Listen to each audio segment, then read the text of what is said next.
welcome to Thomas Brown Coaching. In today's video, I'm going to discuss the ego, what the ego is, and how I view the ego, really. I think people might have different interpretations of it. For me, it's a sense of sense of awareness of your surroundings as well. And also, it's that part of you that you kind of, you want to defend at times.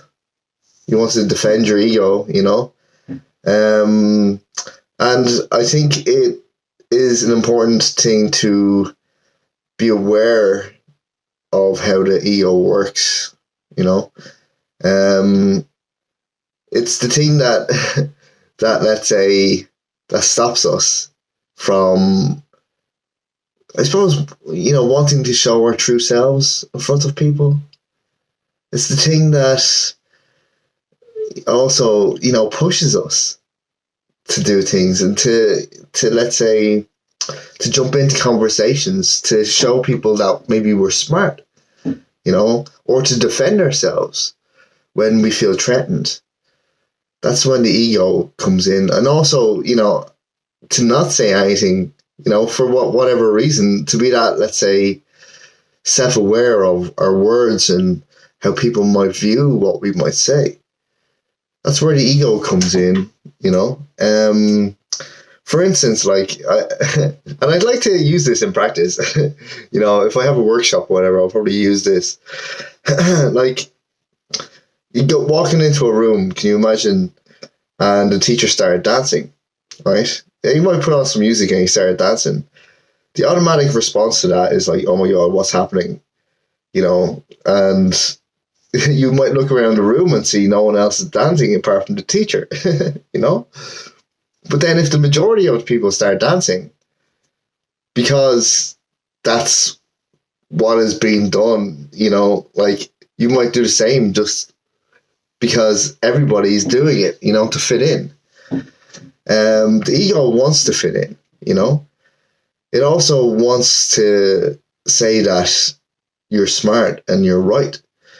And you might jump in on things where it might not be appropriate, but at the same time, what's appropriate, I'm a bit sniffly today, sorry. The weather has changed and it has a big effect on me.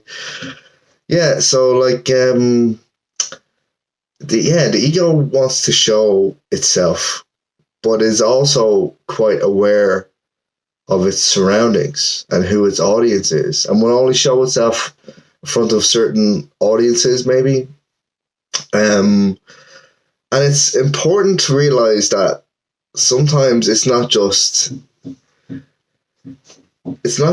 fear by itself. It's how the ego responds to certain situations to not look stupid, but also to assert a certain amount of dominance as well in certain situations.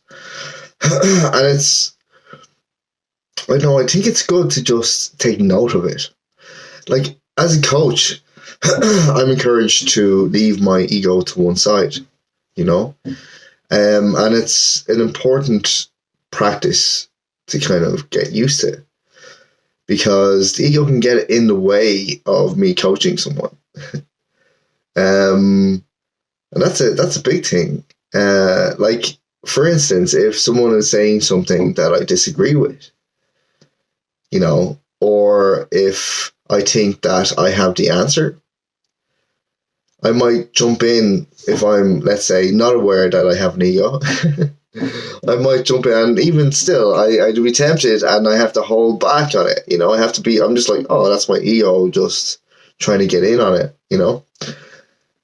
because if you're trying to, let's say, if your ego comes in and it's like, oh, you're right, I'm right, you're wrong, that's not the right way to approach many situations, especially coaching relationship, and yeah, it can get in the way, and sometimes it gets in when you least expect it, Same with judgment. Judgment can be one of those things. I think alongside with ego, that it's so kind of ingrained and inbuilt that you almost have to like have a mechanism to turn them off.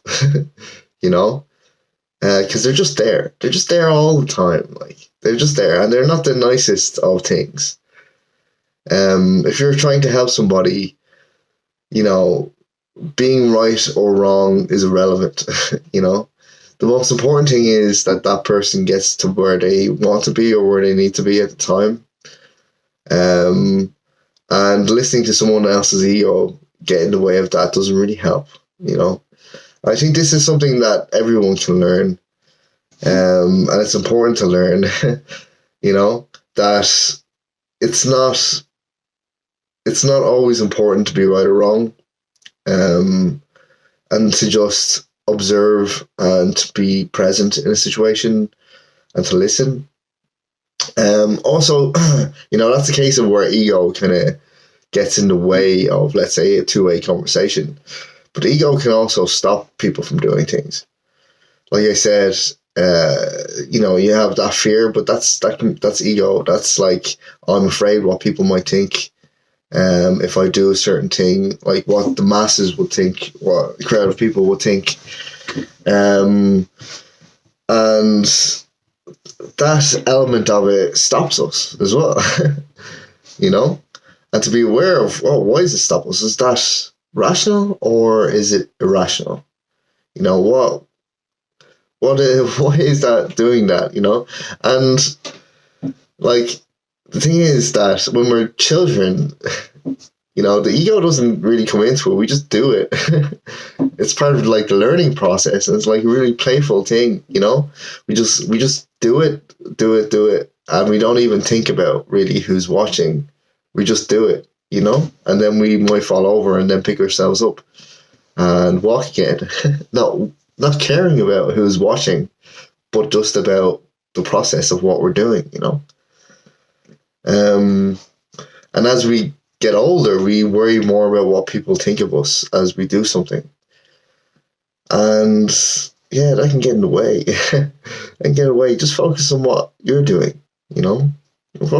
Try not to focus on what other people might think. People will think regardless anyway. And the ego, yeah, is something that's inbuilt in all of us. It's just something that we can manage and we can learn to control. And to be aware of it is the first step to that. The same goes for judgment, like judging people by how they look, judging people by how they dress, where they come from, the sound of their voice, their accent. You know, and that doesn't bring you closer to knowing who that person is. I think everybody deserves a chance. And we don't know what that person has been through, you know. So who are we to judge?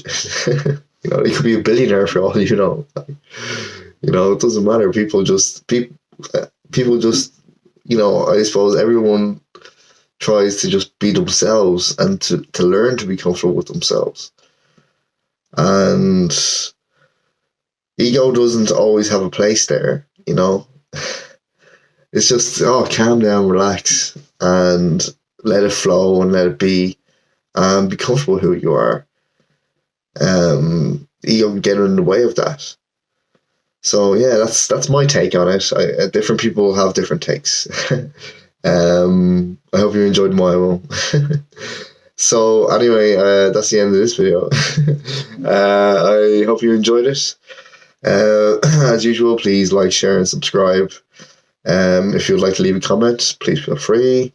If you want to contact me, my website is thomasbrowncoaching.com. And otherwise, I hope you have a really nice day and a really pleasant week. Take care. Bye-bye.